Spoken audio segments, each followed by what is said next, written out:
Diyan kayo magaling. O, pumunta kayo dito. Dito kayo manood ng tunay. Sa sitwasyon ng tao.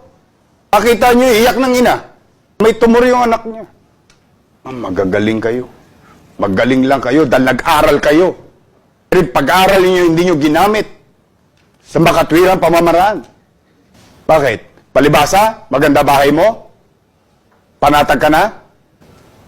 Lahat ng mga produktong gusto magpa-endorso, i-endorso ko kayo. Pa-operahan nyo lang yung bata na yun. Puro kayo politika. Kala ko ba makabayan kayo? Ang gagaling ninyo? Ang gagaling ninyo sa mga billboard ninyo? Makabayan, makabayan, makabayan. Saan naging makabayan ninyo? May naglilingkod.